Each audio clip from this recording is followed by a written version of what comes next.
America में तमाम दावों और भविष्यवाणियों को धता बताते हुए ट्रंप कार्ड चल चुका है और वहाँ के चुनाव से कमला हैरिस का एग्जिट हो चुका है। फिलहाल के लिए मान लिया जाए कि ट्रंप ही वहाँ पर राष्ट्रपति बन चुके हैं। मान लिया जाए सर। मान लिया जाए अब, क्योंकि अब जो स्टेट्स बचे हुए हैं उनको उनकी भी अगर आप जो वोटों की गणना चल रही है 5-6 स्टेट में, तो वहाँ भी देखें तो अंतर 4-5% का है अभी। तो अब नहीं लगता कि कमला हैरिस वो उसको बीट कर पाएंगे। मैं बता दूं एसके सिंह सर की इकोनॉमी और शेयर्स पे ज़रा बहुत अच्छी पकड़ है। तो सबसे पहले मैं यही जानना चाहूँगा, ट्रंप आए हरियाली लाए ये बोला जा रहा है, शेयर मार्केट फिलहाल तो उछाल पर है। आने वाले समय में भी क्या ऐसा ही उछाल भारत में देखने को मिल सकता है ट्रंप के आने से? क्या लगता है सर आपको? देखिए, मार्केट को सिर्फ ट्रंप के आने या किसी एक फैक्टर से हम नहीं जोड़ते, क्योंकि वो बहुत सारी चीज़ों पर वो डिपेंड करता है।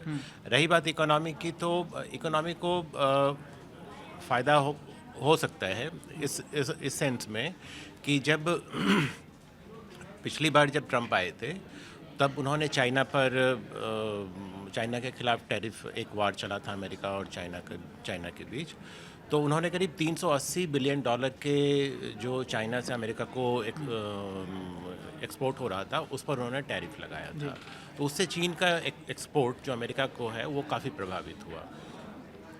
तो उस समय फिर जो उससे पहले से चाइना +1 की जो एक पॉलिसी चल रही थी, तो उसी समय उस पॉलिसी ने जोर पकड़ा और उसका फ़ायदा भारत को मिला। भारत में बहुत सारी विदेशी कंपनियां जो हैं यहाँ आई और यहाँ अपने प्लांट लगाए। तो इस तरह से अगर देखें तो ट्रंप अभी चुनाव में लगातार चाइना के खिलाफ उन्होंने बयान दिया है कि चाइना के खिलाफ वो एक्शन लेंगे। तो माना जा रहा है कि एक और टैरिफ वार होगा चाइना के साथ ट्रंप के आने के बाद। तो ऐसा अगर होता है तो उसका फ़ायदा फिर एक बार फिर भारत को मिल सकता है। हालांकि टैरिफ की बात ट्रंप ने भारत को लेकर भी कही है, भारत को टैरिफ किंग भी कहा है। लेकिन जो टैरिफ की स्थिति चाइना और अमेरिका के बीच है, वो उतना कड़वा जो रिश्ता है वो भारत और अमेरिका के बीच नहीं है टैरिफ को लेकर। तो इसलिए ये इकोनॉमी में थोड़ा फ़ायदेमंद हो सकता है अभी।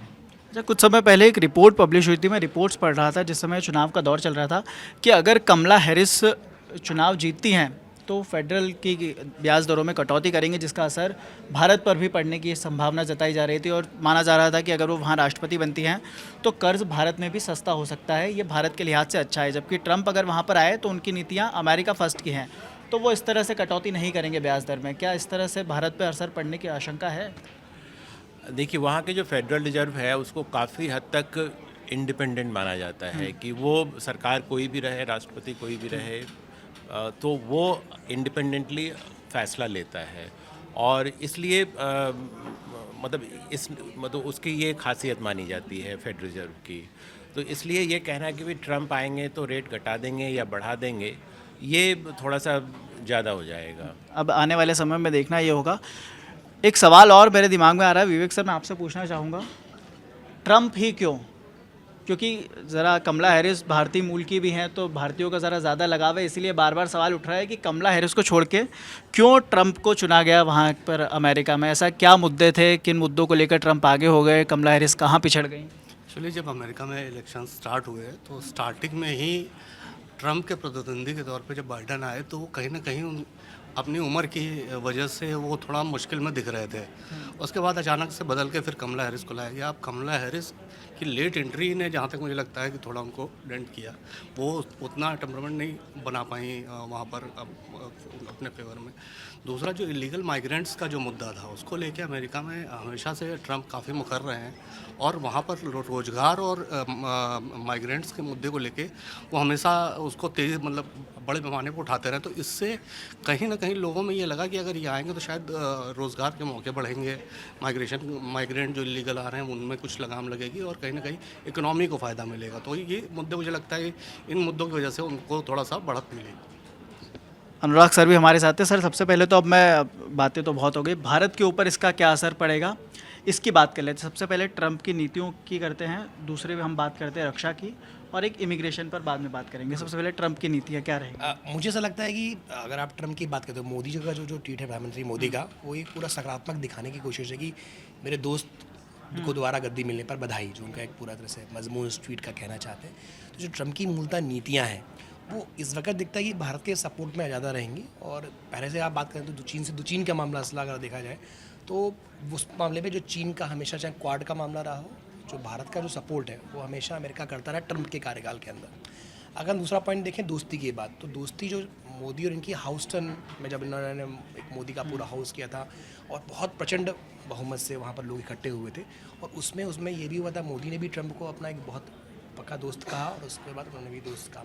तो ये जो एक बॉन्डिंग दिखी, ये एक बड़ा फ़र्क वहाँ पर दिखाई देता है। तीसरी बात, जब प्रवासी की बात हम करते हैं तो जब हम देखें तो वो मैक्सिको की भी एक दीवार खड़ी करने की बात कर रहे हैं प्रवासन के मुद्दे को, लीगल माइग्रेंट्स के मुद्दे को, और भारत भी इसमें काफ़ी मुखर रहा। CEA की बात करें तो ऐसे में जब बात आती है अमेरिकन सपोर्ट्स की या अमेरिका के विदेश नीति के संदर्भ में, तो वहाँ पर भारत को इसमें एक सपोर्ट दिख सकता है।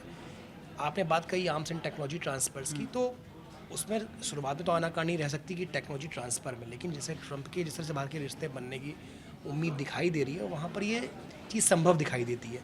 आर्म्स सप्लाई जो मॉडर्न टेक्नोलॉजी की है, वहाँ पर तो भारत और अमेरिका के बीच की जो संधि है और जो व्यापार है वो पूरी तरह से बढ़ने की उम्मीद है। अब बात आती है कि लेकिन इन सब चीज़ों की वजह ये समझना पड़ेगा कि जो ट्रंप का मिजाज है वो एक बिल्कुल अलग मिजाज के व्यक्ति हैं, उनकी जो पर्सनैलिटी है बहुत डिफ़र करती है। आप उन पर बहुत भरोसा नहीं कर सकते, क्योंकि ट्रंप ने जब आप देखें तो उन्होंने जो भारत में जो वीज़ा के मुद्दे थे बड़ी शक्ति रखी थी, भारत के उत्पादों पर अधिक टैक्सेस लगाने की उन्होंने बात कर दी थी। तो और जैसे कि नौकरियों की बात करी तो उन्होंने अमेरिकन फर्स्ट, उनका जो प्राइड भी इस बार है कि हम अमेरिका को महान बनाएंगे, पर अमेरिका को महान बनाने के पीछे उनका कहेगा कि पहली जो नौकरी है उसमें अमेरिकन का हक होगा। तो उस हक के पीछे चूँकि भारतीय बड़ी संख्या में वहाँ नौकरी करते हैं, तो एक तरफ बहुत चीज़ें साफ साफ दिखती हैं कि भारत को फ़ायदा होगा, लेकिन कुछ चीज़ें ऐसी हैं जो उनका मिजाज है वो कहीं अमेरिकन फर्स्ट की जो नीति है उसमें कुछ पैदा खटास भी कर सकता है।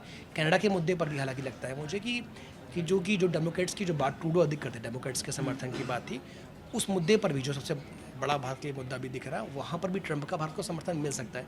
तो विदेश नीति के मसले पर भारत को ट्रंप का अधिक समर्थन मिलेगा, इसमें कोई शक शुबा नहीं दिखाई देती, लेकिन व्यापार के मुद्दे पर थोड़ा असमंजस की स्थिति मुझे दिखाई देती है, ऐसा मुझे लगता है। और जो आपने बात की कि ट्रंप और प्रधानमंत्री नरेंद्र मोदी के रिश्ते हमेशा से अच्छे रहे, हमने देखा किस तरह से हाउडी मोदी का उन्होंने कार्यक्रम किया था, उसके बाद ट्रंप जब यहाँ पर आए तब बहुत बड़ा कार्यक्रम हो, उसकी तस्वीरें पूरी दुनिया ने देखी, और किस तरह से अभी मुझे हाल ही का दिवाली का समय याद आ रहा है जब ट्रंप ने एक ट्वीट किया था, उसमें प्रधानमंत्री नरेंद्र मोदी को एक अच्छा दोस्त लिखा था। बदले में जब अभी प्रधानमंत्री नरेंद्र मोदी ने हालिया ट्वीट किया उसमें भी लिखा कि बधाई मेरे प्यारे दोस्त। तो मुझे लगता है कि दोनों के रिश्तों में तो कहीं ना कहीं कोई खटास जैसी चीज़ नज़र नहीं आ रही, मगर इस समय एक खटास है तो वो पूरी दुनिया में फैली हुई है कि अलग अलग मोर्चों पर युद्ध छिड़ा हुआ है, चाहे इसराइल की बात करी जाए, चाहे रूस और यूक्रेन की बात की जाए, कहीं ना कहीं युद्ध में इस वक्त दुनिया जाती हुई नज़र आ रही है।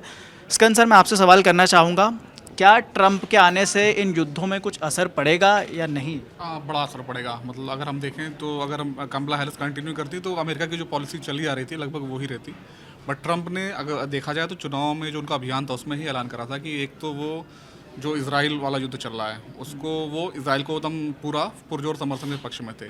साथ में जो यूक्रेन और रशिया का युद्ध चल रहा है तो उसमें भी उन्होंने कई बार कह चुके हैं कि हम अलग हो जाएंगे, हम बहुत पैसा ख़राब कर रहे हैं। तो जो दो बड़े युद्ध हम कहें तो एक तो इजराइल लड़ रहा है यहाँ पे, दूसरा यूक्रेन और रशिया के बीच में चल रहा है।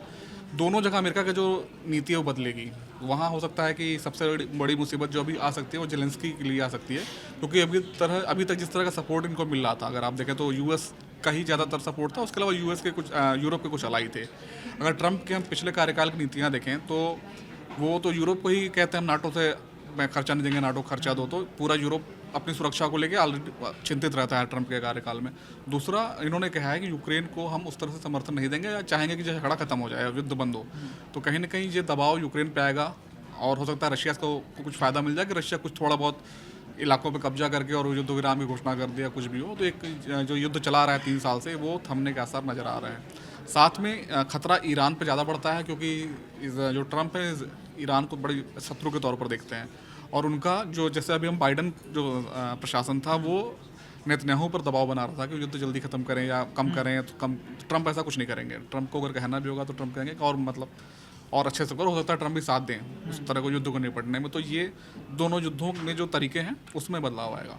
एक बात मैं आपके मार्केट वाले पे ऐड करना चाहता हूँ कि आज का मार्केट क्यों हुआ। देखिए, ट्रंप को अगर हम देखें हम शेयर मार्केट के तौर पर, तो भारत में 2 प्रभाव हैं, तो मिला जुला असर रहने हैं ना। आज का मार्केट इसलिए रहा क्योंकि ट्रंप इस बार अमेरिका में जो वादे करके आए हैं वो वादे हैं टैक्स को लेकर। उन्होंने कहा कि हम टैक्स रिफॉर्म करेंगे, हम टैक्स घटा देंगे, ओवर जो ओवर शिफ्ट होती है, ओवर ड्यूटी होती है, उस पर जो टैक्स इनकम होती है उस पर टैक्स नहीं लेंगे। इस तरह के उन्होंने बड़े वादे किए हैं।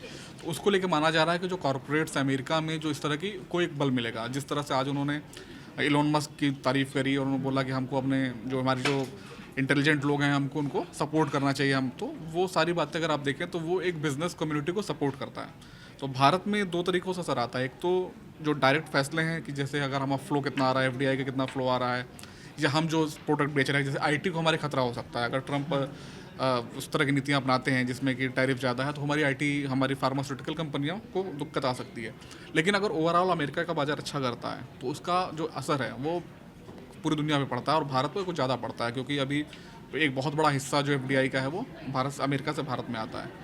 तो उसका एक गुड मिक्स रिएक्शन मैं कह सकता हूँ कि बहुत ज़्यादा भी नहीं रहा। अगर आप आज के डेट में परसेंटेज में देखेंगे तो ये 1% बहुत कम ग्रोथ है ना, तो आप उसको उससे मत देखिए। लेकिन हाँ, जिस तरह से गिरावट चल रही थी उसके बीच में ये एक संकेत है कि अगर सब कुछ ठीक रहता है तो हो सकता है आने वाले समय में मार्केट में कुछ रिकवरी देखने को मिले।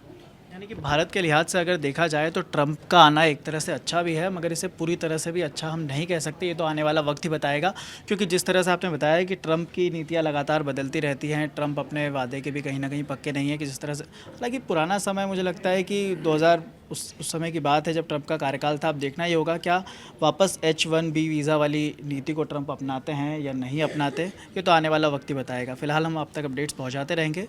इसी तरह की तमाम खबरों के लिए आप देखते रहिए दैनिक जागरण। नमस्कार।